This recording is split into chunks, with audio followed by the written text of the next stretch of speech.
আমার বাপ, আমার নিজের বাপের কথা আমি বলছি। আমার বাপ, আমি যখন ছোট, এখনো তো ছোট মানুষ, যখন আমি কাজ করতে পারিনি, কামাই করতে পারিনি, যখন আমার বাবার হোটেলে খেয়েছি, তখন আমার বাপ আমাকে ঈদের দিনে নতুন পোশাক কিনে দিয়েছে, নতুন জুব্বা কিনে দিয়েছে, নতুন স্যান্ডেল কিনে দিয়েছে, নতুন টুপি কিনে দিয়েছে। আমার প্রত্যেকটা ভাইদেরকে নতুন কাপড় চোপড় দিয়েছে, আমার মাকে নতুন কাপড় চোপড় দিয়েছে। আমার বাবা তার স্ত্রীকে নতুন কাপড় দিতে হয় এটা ভোলেনি, তার সন্তানকে নতুন কাপড় দিতে হয় এটা ভোলেনি, কিন্তু নিজের জন্য যে নিতে হয় এটা ভুলে গেছে। আমার বাপ ওই গত ঈদের দিনে যেই জামা রেখে দিয়েছিল, ওই জামাটা এই ঈদে ইস্ত্রি করে পরেছে। গত ঈদে যেই লুঙ্গি রেখে দিয়েছিল, ওই লুঙ্গিটা এই ঈদে ইস্ত্রি করে পরেছে। যেই স্যান্ডেলটা ছিল সেলাই করে পড়েছে। বাপ নিজের জন্য যে কিছু নিতে হয় এটা তার মনে থাকে না, সন্তানের জন্য যে করতে হয় এটা বাপের মনে থাকে। এ হলো বাপ। বাপ নিজের কথা মনে করে না, বাপ করে সন্তানের কথা চিন্তা, বাপ করে স্ত্রীর কথা চিন্তা, বাপ করে তার পরিবারের কথা চিন্তা, কিন্তু বাপের চিন্তা আমরা কেউ করি না, ঠিক কিনা? আপনার দায়িত্ব হচ্ছে আপনার বাপকে খুশি করা। আপনার বাপ যতটুকু অভাবে আছে, আপনার বাপ এখন বৃদ্ধ হয়ে গেছে, আপনার বাপের আপনি দেখভাল করবেন, আপনার মায়ের আপনি দেখভাল করবেন, এটা ইবাদত। আপনার মা বাপ হচ্ছে আপনার জান্নাত, আপনার মা বাপ হচ্ছে আপনার জাহান্নাম। এই জন্য আল্লাহ নবী বললেন, 2 আমি যেন মা বাবার আনুগত্য করি। 3 ওয়ালা তাতরুকান্না সলাতান মাকতুবাতান মুতাআম্মিদান ফাইন্না মান তারাকা সলাতান মাকতুবাতান মুতাআম্মিদান ফাকাদ বারিয়াত মিনহু জিম্মাতুল্লাহ। হে আমার উম্মত, তোমরা ইচ্ছা করে ফরজ সালাত ছেড়ে দিও না, কারণ যারা ইচ্ছা করে ফরজ সালাত ছেড়ে দেয় আল্লাহ তাদের উপর থেকে দায়িত্ব উঠিয়ে নেয়। অপর হাদিসে এসেছে রাসূল তাদের উপর থেকে দায়িত্ব উঠিয়ে নেয়। অপর হাদিসে এসেছে আল্লাহর দ্বীনের দায়িত্ব উঠিয়ে নেওয়া হয়। যারা সালাত আদায় করে না, যারা সালাত ত্যাগ করে, তাদের উপর থেকে আল্লাহর দায়িত্ব উঠে যায়, তাদের উপর থেকে আল্লাহর নবীর দায়িত্ব উঠে যায়, তাদের উপর থেকে আল্লাহর দ্বীনের দায়িত্ব উঠে যায়। আপনারা কি মনে করেন তা আমার জানা নেই। হিন্দু যেমন, ইহুদি যেমন, মুশরিক যেমন, যারা নামাজ পড়ে না মুসলমান দাবি করে, ওরাও ওই হিন্দু মুশরিকদের মতোই তেমন। নাম আব্দুল্লাহ হয়েছে তাতে কিছু আসে যায় না, নাম আব্দুর রহমান হয়েছে তাতে কিছু আসে যায় না, নাম আব্দুল কুদ্দুস হয়েছে তাতে কিছু আসে যায় না। যে ব্যক্তি সালাত আদায় করে না, ইসলামে তার কোনো জায়গা নেই, সে মুসলমান নয়, সে ইমানদার নয়। প্রমাণ আমি নয়, আল্লাহর নবী বলেছেন, মুসলিমের 82 নম্বর হাদিস, ইন্না বাইনার রাজুল ওয়া বাইনাশ শিরক ওয়াল কুফর তারকাস সালাহ। নিশ্চয় একটা ব্যক্তি, একটা মুশরিক, একটা কাফের, এদের মধ্যে পার্থক্য নামাজ, এদের মধ্যে পার্থক্য সালাত। সালাত সালাত নয়, সালাত নয়, সালাত নয়, সালাত ভিন্ন জিনিস। সালাত নয়, সালাহ অথবা নামাজ। নামাজ হলো আমাদের দেশীয় ফার্সি ভাষা, কিন্তু আরবিতে হয় সলাহ। সলাত নয়, সালাত নয়, সলাহ। কারণ লাস্টে হলো গোলতা, গোলতায় ওয়াকফ করলে তা হয় না, গোলতা মিলিয়ে পড়লে তা হয়, গোলতা হা হয়ে যায়। তার মানে সলাহ, যেই ব্যক্তি সলাহ ত্যাগ করে, যেই ব্যক্তি নামাজ ত্যাগ করে, সে মুসলমান নয়। যেই ব্যক্তি সলাহ আদায় করে, যেই ব্যক্তি নামাজ আদায় করে, এই ব্যক্তি হলো ইমানদার। আর যে আদায় করে না সে মুশরিক, সে কাফের। তিরমিজি 2618 নম্বর হাদিস, বাইনাল কুফরি ওয়াল ঈমান তারকাস সালাহ। নিশ্চয় একটা ইমানদার আর একটা কাফের আর একটা মুশরিক। ইমানদার, কাফের, এর মধ্যে পার্থক্য নামাজ। যারা ইমানদার তারা নামাজ আদায় করে, যারা ইমানদার নয় তারা নামাজ আদায় করে না। নামাজ কিন্তু বোঝানোর জন্য আমি বলছি, মূলত সলাহ। আমি এক এলাকায় আলোচনা করতেছিলাম যে আজকে আলোচনার বিষয় সলাহ। তো আমাকে একজন আলোচনার পরে জিজ্ঞেস করলেন, আচ্ছা আপনি যে ওয়াজ করলেন সলাহ, সলাহ কি? মানে উনি জানে না যে সলাহ কি। এই জন্য আমি নামাজ বলতেছি, বুঝতে পারছেন? যাতে বুঝতে পারেন, যাতে বোঝা সহজ হয়, এই জন্য বলছি। এটার অনুমতি আছে।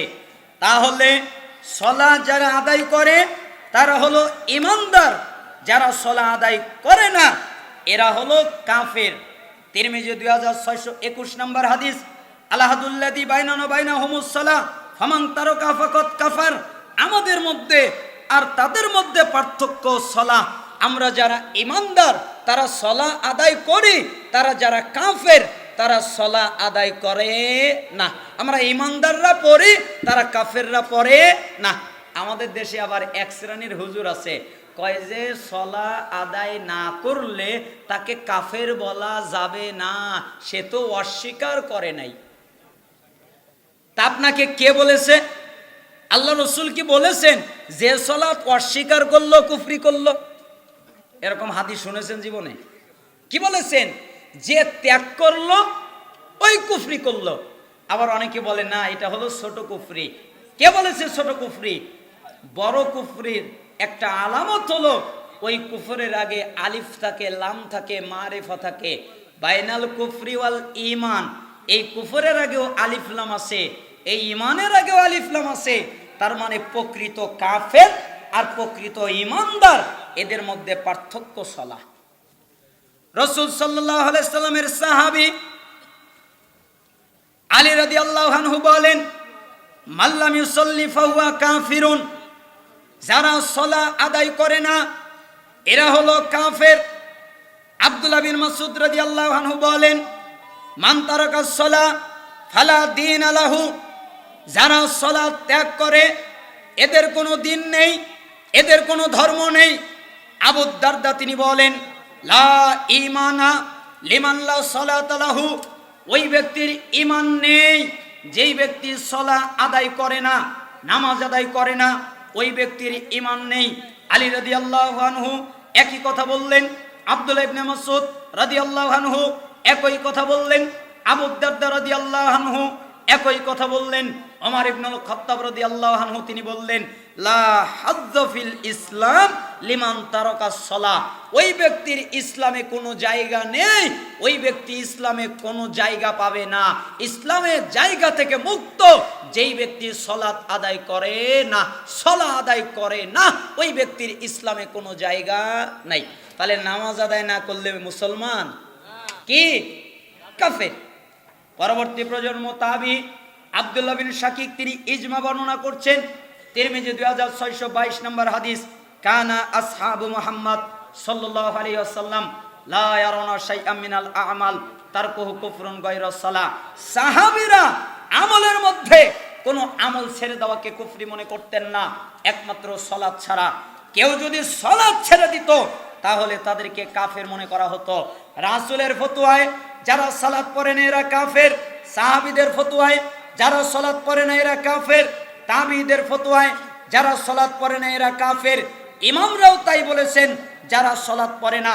বর্তমান বেঁচে আছেন সুলাইমান আর-রুহাইলি হাফিজাহুল্লাহ, মসজিদে কুবার ইমাম, তিনিও বলছেন জোহরের নামাজের ওয়াক্ত হয়ে গেছে, ওয়াক্ত যেতে যেতে যেতে যেতে আসরের ওয়াক্তে ঠেকে গেছে, কিন্তু আসরের ওয়াক্ত হয়ে গেল, এর ভিতরে জোহরের সালাত আদায় করে নাই, তাহলে সে যেন আসরের সালাত আদায় করার আগে কালেমা পড়ে মুসলমান হয়, তারপরে যেন আসরের সালাত আদায় করে।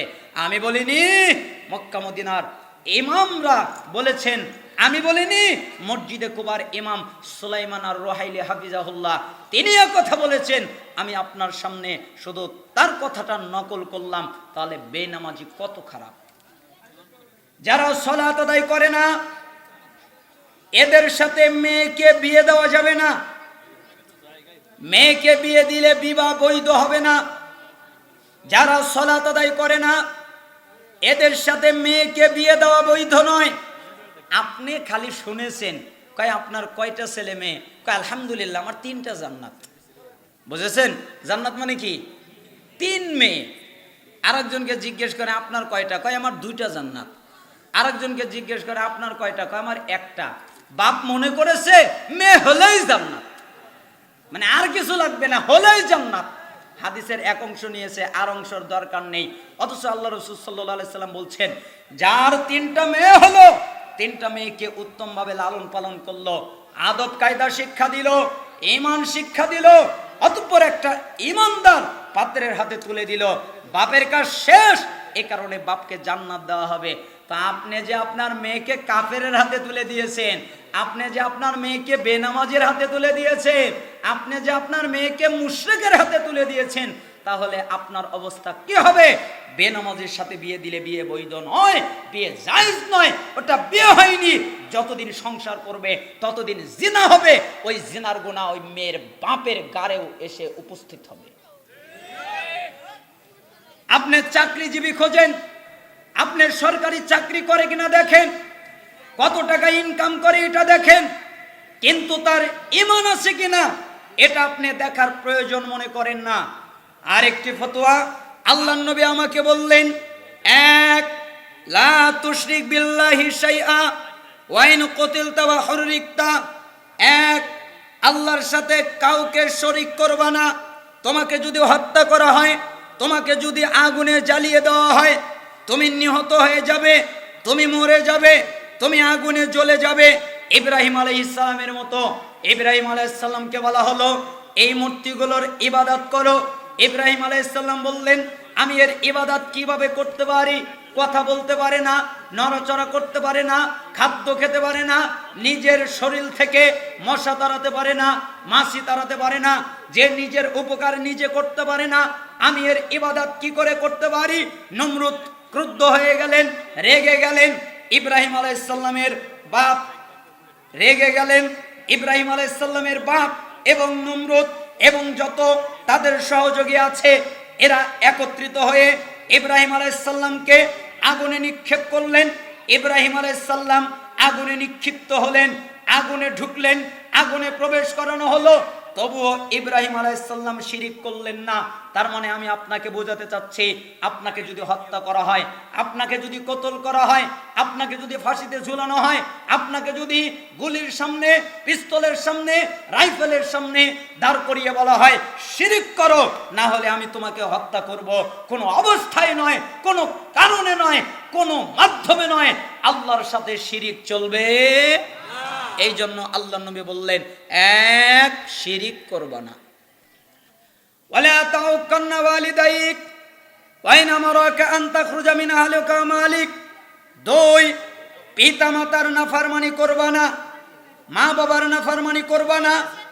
তোমার মা বাবা তোমাকে যদি তোমার সম্পত্তি ছেড়ে দিতে বলে, তুমি তাই করবে। তোমার মা বাবা তোমাকে যদি তোমার স্ত্রীর তালাক দিয়ে দিতে বলে, তাহলে তুমি তাই করবে, তবুও মা বাবার নাফরমানি করবে না। হে যুবক ভাই, আমি আপনাকে বলছি, আপনার মা, আপনার বাবা যখন বৃদ্ধ হয়ে যায়, তখন আপনার দায়িত্ব হচ্ছে আপনার মায়ের, আপনার বাবার খেদমত করা। আপনার মা, আপনার বাবা যখন বৃদ্ধ হয়ে যায়, তখন আপনার মা বাবা শিশু হয়ে যায়, আপনি গার্জিয়ান হয়ে যান, আপনি হবেন আপনার মা বাবার গার্জিয়ান। কিন্তু আপনি এটা না করে আপনার মা বাবাকে বৃদ্ধাশ্রমে পাঠিয়ে দেন। আবার এই জন্য কারণও কিন্তু তারা বাপ মাই দায়ী। কেন? বাপ মার সন্তানকে ইঞ্জিনিয়ার বানাতে চায়, বাপ মার সন্তানকে ডাক্তার বানাতে চায়, বাপ মার সন্তানকে ব্যারিস্টার বানাতে চায়, উকিল বানাতে চায়, প্রশাসন বানাতে চায়, বাপ মার সন্তানকে সরকারি চাকরিজীবী বানাতে চায়। হয় ডাক্তার হয়, ইঞ্জিনিয়ার হয়, ব্যারিস্টার হয়, উকিল হয়, জজ হয়, সরকারি কর্মকর্তা হয়। কিন্তু এই সন্তানগুলোই যখন বড় হয়, তখন বউয়ের কথা শুনে বাপ মাকে বৃদ্ধাশ্রমে পাঠায়।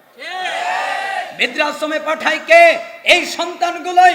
একটা হুজুর, একটা আলেম, একটা হাফেজ, একটা ইমাম, একটা মৌলানা 5,000 টাকা বেতন পায়, 10,000 টাকা বেতন পায়, 15,000 টাকা বেতন পায়, নিজে চলা কঠিন হয়ে যায়, স্ত্রীকে নিয়ে চলা কঠিন হয়ে যায়। তারপরে একটা আলেম মানুষ তার বাপ মাকে কখনো বৃদ্ধাশ্রমে পাঠায় না।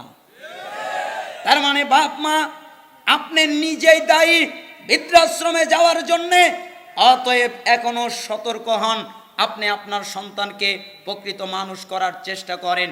আপনার সন্তানকে ডাক্তার বানাবেন, এই নিষেধ আমি করি না। আপনার সন্তান ডাক্তার হোক, আপনার সন্তান ইঞ্জিনিয়ার হোক, এদেশে ডাক্তারের দরকার, এদেশে ইঞ্জিনিয়ারের দরকার, কিন্তু সর্বপ্রথম আপনি আপনার সন্তানকে দিন শিখান, ইসলাম শিখান, আদব শিখান, পিতামাতার আনুগত্য করতে হয় এটা শিখান, আল্লাহকে মানতে হয় এটা শিখান, রসুলকে মানতে হয় এটা শিখান। আপনার সন্তান যদি আল্লাহ এবং রসুলকে মানে তাহলে আপনার সন্তান আপনাকেও মানবে। অতএব মা বাবার আনুগত্য করার কথা আল্লাহ রসুল সাল্লাল্লাহু আলাইহি সাল্লাম বললেন। আপনাদের কাছে আমার একটা কাহিনী মনে পড়ে গেল। আল্লাহ নবী সাল্লাল্লাহু আলাইহি সাল্লাম একদিন মসজিদে নববী থেকে বের হচ্ছেন। মুসান্নাফ ইবনে আবি শাইবায় বর্ণনাটা এসেছে, মসজিদে নববী থেকে বের হচ্ছেন, একটা যুবক আসলেন। আসার পরে তার বাপকে সাথে করে নিয়ে বললেন, হে আল্লাহর নবী, জি আমার বাপ আমার অনুমতি ছাড়া আমার সম্পত্তি ব্যয় করে, আমার সম্পত্তি ব্যয় করে, আমার কোনো অনুমতি নেয় না, আমি কষ্ট করে কামাই করে নিয়ে আসি, আমার অনুমতি ছাড়া আমার সম্পত্তি ব্যয় করে। আপনি আবার বাবাকে বলে দেন আমার বাপ যেন আমার সম্পত্তি ব্যয় না করে। এই কথা, সন্তানের কথা শুনে বাপ অনেক কষ্ট পেয়ে গেলেন। বাপ কেঁদে দিলেন, দুই চোখ দিয়ে টস টস করে পানি ঝরছিল, আর মুখ দিয়ে কি যেন বিড়বিড় করে বলছিল। জিবরাইল আমিন আল্লাহর কাছ থেকে আসলেন, আল্লাহর নবীর কাছে এসে বললেন, হে আল্লাহর নবী, জি এই ছেলের বাপ কি যেন মনে মনে বলেছে, ওটা আল্লাহ শুনেছে, আপনি শোনেন তারপরে বিচার করেন, শোনার আগে বিচার করিয়েন না। আল্লাহ নবী বললেন, হে বৃদ্ধ লোক, তুমি কি মনে মনে বলেছো যে কারণে জিবরাইল আমার কাছে আসলো, বলো। আমি তেমন কিছু বলি নাই। আচ্ছা কি বলেছো তাই বলো। আমি তেমন কিছু বলি নাই। আরে যা বলেছো তাই বলো। আমি শুধু বলেছি, হে আমার আদরের ছেলে, যখন তুই ছোট ছিলি আমি ছিলাম তোর সব, আমি বাপ তোর সব ছিলাম। আমি মনে করতাম তুই আমার সম্পত্তি, তুই আমার, আমি মনে করতাম তোর যত সম্পত্তি ওটাও আমার, তুইও আমার, তোর সম্পত্তিও আমার। কিন্তু আমি আজকে বুঝতে পারলাম তুই আমার নয়, তোর সম্পত্তি আমার নয়। হে আমার আদরের ছেলে, আজকে তোর হাত শক্তিশালী হচ্ছে, আমার হাত দুর্বল হয়ে যাচ্ছে। আজকে তোর পা শক্তিশালী হচ্ছে, আমার পা দুর্বল হয়ে যাচ্ছে। আজকে তোর কোমর শক্তিশালী হচ্ছে, আমার কোমর দুর্বল হয়ে যাচ্ছে। আজকে তোর চেহারায় পশমগুলো, তোর চেহারার চামড়াগুলো টাইট হয়ে যাচ্ছে, আমার চামড়াগুলো ঢিলে হয়ে যাচ্ছে। আজকে তুই যুবক হয়ে যাচ্ছিস, আমি বৃদ্ধ হয়ে যাচ্ছি। হে আমার আদরের ছেলে, আমি বুঝতে পারি নাই যে তুই আমার সম্পত্তি নয়। আমি যদি বুঝতাম তাহলে আমি ব্যয় করতাম না, তুই যদি আমাকে বলতি তাহলে আমি বন্ধ করতাম। আল্লাহর নবীর কাছে এসে আমাকে অপমান করলি কেন? এ কথা হে আল্লাহর নবী আমি বলেছি। আল্লাহর নবী শুনলেন, যুবকের কলার ধরলেন, এরপরে বললেন, আমার দরবার থেকে দূর হও যতক্ষণ পর্যন্ত তুমি তোমার বাপ এবং তোমার বাপকে খুশি করতে না পারবে। তুমি সম্পত্তি তোমার বাপ, তুমি তোমার সম্পত্তি তোমার বাপের, তুমি একটা সম্পদ, তুমিও তোমার বাপের, তোমার যত সম্পদ তাও তোমার বাপের। যতক্ষণ পর্যন্ত তোমার বাপের আনুগত্য না করতে পারবে ততক্ষণ পর্যন্ত আমার দরবারে আসবে না। আমার দরবার থেকে দূর হও, বিতাড়িত হও।